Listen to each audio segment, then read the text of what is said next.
Ya, kita lanjutkan dialog kita. Saya ke Pak Ray Rangkuti. Pak, kalau kita lihat kan Pak Jokowi itu selalu kalau melakukan sebuah langkah seperti mengundang makan atau apapun lah yang dikerjakan seringkali itu memiliki makna-makna tertentu gitu. Jadi ada simbol-simbol juga yang dipakai begitu. Apakah Anda melihat di sini juga ada sesuatu yang perlu kita cermati selain bahwa memang tadi sudah disampaikan ini untuk mencairkan suasana dan semuanya. Sebab kan karena di bawah ini beda dengan ketika di meja makan. Ya, terus terang saya nggak bisa membaca ya apa gestur apa macam-macam dan sebagainya dari ini lebih ke simbol capres Pak, maupun presiden ya. Di mana? Ya, ini lebih kepada Pak Jokowi sering melakukan dengan langkah-langkah yang kemudian ada simbol-simbol tertentu, ada makna-makna tertentu begitu. Iya, maknanya tadi disampaikan oleh Bung Ade ya, untuk memberi gambaran kepada masyarakat bahwa silaturahmi tidak boleh terputus macam-macam dan sebagainya gitu. Tapi saya kira di satu segi itu jangan sampai klise juga gitu. Bahwa pada skala-skala tertentu lalu tiba-tiba diredam dengan pertemuan-pertemuan yang bersifat simbolik, yang pada ujungnya kemudian juga berakhir begitu aja gitu. Nah, oleh karena itu mungkin penting apa tadi yang disebutkan oleh Bung Raufik ya, mestinya ini harus ditindaklanjuti dalam bentuk sesuatu yang lebih nyata gitu. Jadi imbauan-imbauan netralitas ya, kemudian komitmen-komitmen netralitas tidak boleh berhenti sampai di bibir gitu. Dan nggak bisa diselesaikan di atas meja makan, tapi memang harus ada tanda-tanda yang konkret di lapangan yang menunjukkan bahwa ada suasana di mana presiden betul-betul memegang teguh dirinya sebagai kepala negara untuk bersikap ya netral dalam pelaksanaan pemilu. Karena saya kira tidak ada pembicaraan yang dapat kita tangkap dari pertemuan ini kecuali mereka mempersoalkan soal netralitas saja. Oleh karena itu mungkin jangan dianggap terlalu sepele ya, bahwa pertemuan itu gunanya untuk memberi pemaknaan kepada masyarakat, tetap hubungan silaturahmi terjaga gitu. Is okay itu juga gitu, tapi harapan kelihatan dari dua cawapres itu bukan hanya sekedar itu, tetapi juga meminta semacam komitmen yang lebih konkret gitu, bahwa presiden dapat bersikap netral di dalam pelaksanaan pemilu ini gitu. Nah, itu harus dijawab menurut saya dengan kerangka-kerangka yang lebih tegas yang memberi isyarat bahwa presiden tengah menuju ke arah yang dimaksud, lebih dari sekedar mengumpulkan TNI, ya, mengumpulkan Polri, mengumpulkan ASN gitu. Karena pengumpulan-pengumpulan seperti tadi Bung Raufik sudah mengatakan, di lapangannya udah agak beda nih gitu kan. Udah ada. Jadi bentuknya aplikasinya harus seperti apa? Sekarang ini menurut saya, Mas, orang kita ini lebih ingin diyakinkan dengan tindakan, bukan lagi ucapan. Nah, oleh karena itulah kemudian jauh lebih efektif kalau tindakan itu kelihatan dari sekedar ucapan, komitmen, ya pidato-pidato, ya pengumpulan-pengumpulan gitu. Nah, kenapa gitu? Meningkatnya pembicaraan soal netralitas presiden, apakah akan netral atau tidak itu, tak terlepas dari soal apakah orang mulai percaya atau tidak percaya kepada janji presiden gitu. Nah, ini dugaan saya, meningkatnya pertanyaan itu seiring juga dengan orang mulai melihat dan membaca presiden kita ini ya pada tingkat tertentu bisa berbicara A dan di lain waktu dia bertindak B gitu. Kan ini kita lihat dalam hitungan bulan kan. Sebelumnya beliau sudah mengatakan tidak akan mendorong anaknya ya untuk jadi calon presiden atau wakil presiden, kenyataannya jadi gitu. Dan ini bukan kali pertama. Ya, dalam proses KPK juga begitu dahulunya. Saya tidak akan tanda tangan. Nggak akan diberlakukan hasil tes TWK, ternyata tetap diberlakukan. Dan seterusnya. Dan itu direkam oleh publik. Nah, jadi oleh karena itulah menurut saya rekaman publik ini, ya rekaman tentang apa yang diucapkan dan apa yang dilakukan, itu dua hal yang terkadang berbeda gitu ya.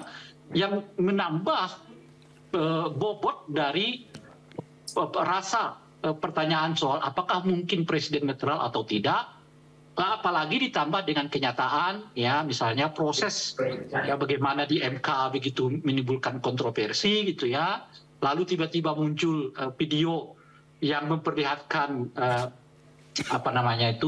wamen tertentu sedang mengumpulkan orang untuk semacam diskusi ya dengan orang-orang tersebut tentang bagaimana bersikap ya ataupun melakukan sesuatu di Pilpres 2023 macam-macam dan seterusnya itu gitu. Jadi saya kira orang tidak lagi pada soal apa katanya, tapi orang sekarang berbicara apa tindakannya gitu. Baik, saya ke Pak Raufik, apa kira-kira aplikasi yang diharapkan oleh Anda sebagai peserta pemilu?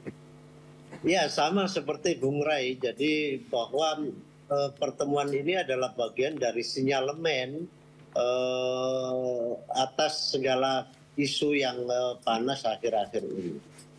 Kayaknya Presiden ingin meredam atas situasi ini sehingga tidak eskalasi, karena dari berbagai macam pihak, gerakan mahasiswa juga sudah mulai kenceng, para civil society juga sudah mulai bergerak untuk mempertanyakan terkait dengan netralitas itu. Maka pertemuan ini pun terjadi. Nah, saya menginginkan bahwa sebagai partai pengusung, saya berterima kasih atas situasi ini, tetapi ini tidak menyelesaikan persoalan, karena pesan tidak bisa hanya selesai di meja makan, karena kita ingin juga melihat bahwa netralitas itu seperti kata Bung Rai tadi harus menjadi sebuah tindakan, bukan hanya lip service. Jadi harus menjadi sikap dan tindakan yang itu ditunjukkan oleh Presiden dan tentu saja semua aparat. Karena kalau bicara pertemuan yang sifatnya formalisme, misalkan habis ini dilakukan pertemuan dengan seluruh PJ Bupati se-Indonesia, PJ Gubernur se-Indonesia, ya itu formalitas. Tetapi kan kita juga bisa melihat ekspresi dari sikap dan netralitas itu dengan tindakan itu yang nyata gitu. Jadi bukan hanya formalisme yang rakyat sudah bisa membaca atas situasi. Mungkin boleh lebih spesifik lagi bentuk nyatanya itu yang seperti apa begitu, Pak Raufik? Ya, artinya itu harus ditunjukkan dengan tindakan. Misalkan memberikan kewenangan penuh terhadap Majelis Konstitusi untuk melakukan pemeriksaan secara etik. MK juga maksudnya. Karena ini bagian dari keluarga MK ya. Karena ini bagian dari keluarga, ketua MK bisa ditarik mundur kembali atau mundur sebagai ketua MK atau sebagai hakim konstitusi. Karena ini juga dalam rangka menjaga netralitas itu. Atau dalam konteks yang lainnya itu juga ditunjukkan bahwa Presiden tidak lagi melakukan komunikasi yang sifatnya itu bersayap misalkan. Jadi mesti ditunjukkan dengan tindakan yang konkret sehingga rakyat itu benar-benar kembali memberikan kepercayaan kepada Pak Presiden.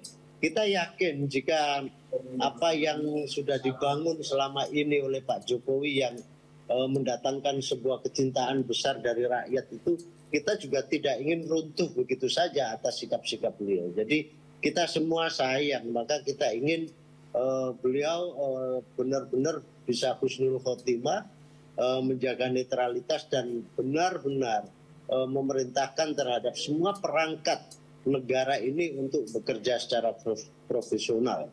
Saya kira itu yang kita inginkan sebagai partai, sebagai pendukung dan sebagai rakyat tentu saja. Baik, saya ke Pak Ade Irfan. Pak, ini kan kalau kita lihat memang makannya semua dengan penuh canda tawa. Tapi tadi ketika kita bahas tadi ternyata ada beberapa hal di balik itu, diantaranya salah satunya Gibran Rakabuming Raka yang kemudian maju juga sebagai cawapres ya dari Pak Prabowo yang dulu dikatakan nggak akan maju, nggak akan masuk lah maju ke dalam politik begitu. Ada perbedaan atau dari apa yang disampaikan dengan yang kemudian yang terjadi dan Gibran maju juga. Apakah Pak Jokowi menyadari bahwa ada persoalan ini di Mahkamah Konstitusi, kemudian di grassroots, ya, kemudian bahkan ini melibatkan konsultan politik juga nih, banyak sekali yang kemudian ramai sekali dengan buzzing berita yang ada di internet begitu. Mas David, hasil MK tersebut tentu saya tidak dalam konteksnya untuk mengoreksi atau mengomentarin, karena kita sudah tahu apapun keputusan dari Mahkamah Konstitusi itu adalah final and binding, ya. Kita harus mengikuti apa yang sudah diputuskan gitu, dan itulah ketentuannya gitu. Yang kedua, hari ini kita sudah tahu juga ada 3 pasangan calon yang sudah mendaftar di KPU. Nah, proses tentu mendaftarkan itu kan secara konstitusi itu mendapat dukungan dari partai politik atau gabungan partai politik. Nah, itu juga saya tidak akan mungkin mau mengomentari itu, Mas David, ya, karena itu prosesnya adalah proses di partai politik. Ya, tapi saya lebih kepada apakah Pak Jokowi menyadari ini ada hal ini, makanya kemudian juga memanggil semua ini makan bersama, tapi kan di bawahnya panas begitu karena ada Gibran Rakabuming Raka yang kemudian dengan ketua MK ini ternyata ada hubungan saudara. Persoalan perdebatan di publik itu kan nggak harus kita juga munculkan lagi untuk membuat suasana yang lebih buruk gitu. Tentu komunikasi yang dibangun oleh Pak Jokowi terhadap 3 capres ini, kalau boleh saya katakan adalah ini sebagai sebuah jalan silaturahmi, diplomasi meja makan, itu sangat baik gitu. Artinya bisa memberikan komunikasi yang kuat kepada 3 pasang calon ini, untuk ya saling berdiskusi, saling mempertontonkan kita adalah sebuah persaudaraan di Republik ini, kita sebagai sebuah bagian dari anak bangsa, ya dalam kompetisi nanti di Pilpres ya itu masing-masing mempunyai strategi dan cara yang tersendiri, tidak lagi misalnya menyampaikan hal-hal yang sifatnya tadi itu hoax, politik adu domba, identitas dan lain sebagainya yang kita pernah rasakan. Dan kita juga bisa lebih mengedepankan kesejukan, kedamaian, ya, dan keharmonisan di antara kita semua. Saya rasa itu yang harus kita coba glorifikasi supaya di bawah ini ya tidak termakan lagi dengan perdebatan-perdebatan atau perbedaan-perbedaan yang tentu kebenarannya juga mereka masyarakat ini juga belum mendapatkan hal yang sangat baik gitu. Makanya mungkin tugas kita adalah memberikan edukasi kepada siapapun, apakah itu relawan, pemilih, atau militansi yang ada, ya harus menyampaikan, harus mengatakan, ya Pilpres ini adalah sebuah pesta demokrasi yang dimana namanya orang berpesta itu yang gembira, dengan kesejukan, ya dengan penuh dengan tawa lah gitu ya. Ketika ada pilihan yang berbeda itu sebagai suatu yang wajar saja gitu.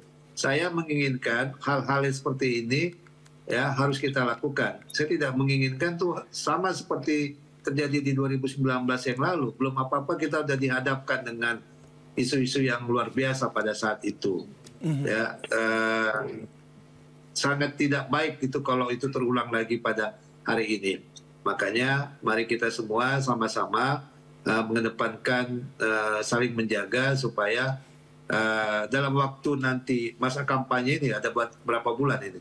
November, Desember, Januari, 3 bulan lebih kurang ya sampai dengan 14 Februari 2024 pencoblosan itu kita semua mendapatkan ketenangan, mendapatkan tidak lagi cekcok ataupun perdebatan yang sangat. Ada jaminan netralitas juga ya dari Pak Jokowi ya? Ya, netralitas itu kan sangat penting. Netralitas itu kan tidak hanya orang yang melakukan punya kesempatan. Semua orang bisa, patut diduga semua orang bisa melakukan itu, Mas David.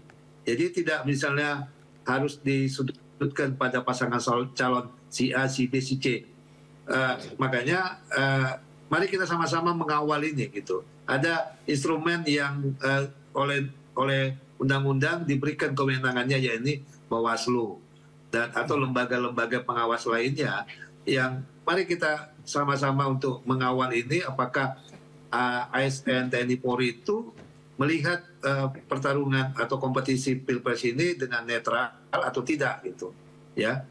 Saya rasa sekarang ini banyak hal ya untuk bagaimana bisa kita ngoreksi atau memberikan penilaian terhadap apa yang terjadi di lapangan gitu, ya.